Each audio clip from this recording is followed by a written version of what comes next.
여러분 안녕하세요. 자, 오늘 여기는요 전통농업과 자연농에 대해서 좀 말씀드리겠습니다.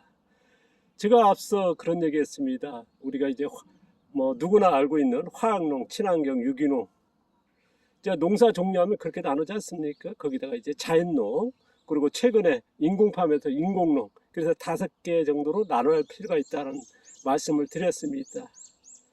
이제 정부에서 정책적으로는 이제 화학농, 친환경, 유기농입니다만은, 그리고 자연농도 많은 저변이 돼 있지 않습니까? 뭐 이제 도시농이라든가 아니면 특히나 자금농 같은 게 많거든요.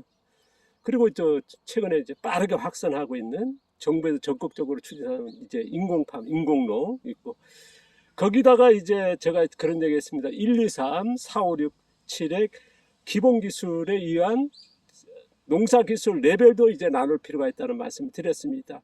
자, 1은 토양이고, 2는 경작이고, 3은 미생물입니다. 뭐 1, 2, 3은 이제 뭐 선택이고요. 이제 보통 우리가 이제 농사에서 기본적으로 필요한 경작, 4, 5, 양분, 그 다음에 6, 잡초, 7, 병해충, 이 4대 기술은 꼭 필요하지 않습니까? 어떤 화학농을 하든 친환경을 하든 유기농을 하든 자연농을 하든 인공농 하든 이제 꼭 필요한 거거든요. 거기에서 인공농은 이제 모든 이제 경작이라는 양분이나 이런 것들은 1그룹이 들어갈 거고요. 이제 화학농, 친환경, 유기농 같은 경우, 자연농 같은 경우는 이제 우리가 이제 경작에서 이제 전면 교훈을 하신 분이 있고, 어떤 분은 이제 토양의 노출 상태에서 부분 교훈해서 심는 분이 계시고, 최근에 보면 좀 꽤 있거든요. 그 다음에 이제 최근에 많이 확산되고 있는 유기물 멀칭해서 이제 부분 경우로 씨앗이나 모종을 심는 방법이고요.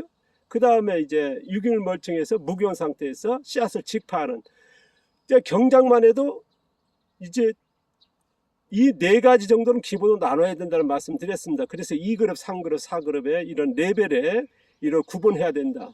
그러니까 화학농도 이제 친환경도 유기농도 자연농도 이렇게 나누지 않으면 안 된다 하는 말씀을 드렸습니다. 그리고 양분도 화학비료 쓰느냐 아니면 발효탭을 쓰느냐 아니면 뭐 풀비료 같은 거 하느냐, 그에 따라서 이제 2, 3, 4그룹 레벨로 나눠야 된다. 그러니까 화학농이나 친환경, 유기농, 자연농은 이제 2, 3, 4그룹의 레벨의 농사가로 이제 나눠야 된다 하는 말씀 드렸습니다. 그리고 제가 최근에 이제 말씀드리고 있는, 어떤 농사를 하고 이제 어떤 레벨의 농사를 하더라도 거기에다가 초적성 재배, 촉성 재배, 그리고 전통 재배, 그 다음에 지연 재배, 이 4가지가 이제 우리가 나눠보지는 않았거든요.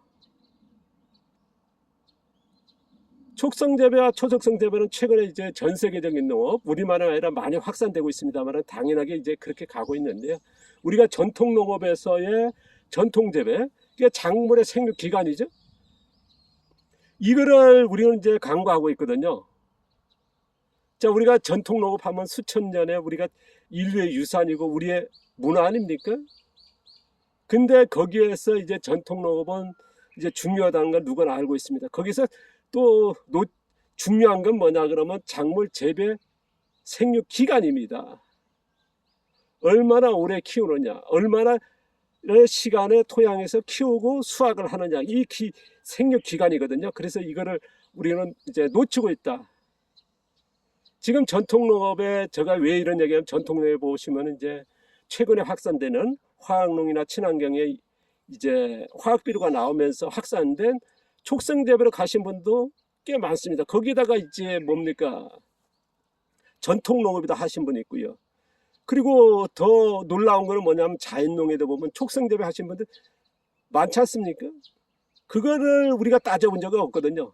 자, 초적성재배와 촉성재배와 전통재배와 지연재배 뭐 어떻습니까? 거기에서 뭐 경작은 거의 같습니다. 양분 같은 거나 병해충 이런 대응하는 방법이 전혀 다르지 않습니까? 우리가 작물 토양에서 오래 키우느냐 짧게 키우느냐, 이거에 대해서는 뭐 우리가 누구나 인식할 겁니다. 산삼이 뭐 1년 키운 게 좋냐, 3년 키운 게 10년, 100년 키운 게 좋냐. 그러면 아마 오래 키운, 작물도 마찬가지거든요. 이거를 나눠본 적은 없습니다. 양배추를 예를 든다면요, 50에서 70일 정도 키우는 초적성 재배, 그 다음에 90일에서 120일 키우는 촉성 재배, 우리가 옛날 전통 재배 같은 경우는 140일에서 160일, 저거 이제 제가 이제 주장하고 있는 지연재배 같은 경우는 이제 280에서 300일 정도입니다. 그러니까 이 초적성 재배와 촉성 재배, 전통 재배, 지연 재배는 이렇게 우리가 전통 농업에 같은 경우는 전통 재배로 가야 될 것이고요. 그 다음에 자연농 모르겠습니다. 어떻게 하는지 모르겠지만 최근에 보면 촉성 재배가 엄청난 많은 빠르게 확산되고 있고 이거에 대해서 얘기는 않습니다만은 저는 이제 자연농은 지연재배 쪽으로 가는 게 아니면 전통재배에서 지연재배 그 사이는 가야지 않나 하는 게 저희 생각입니다.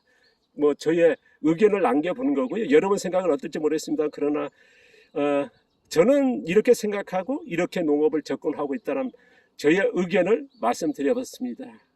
감사합니다. 고맙습니다.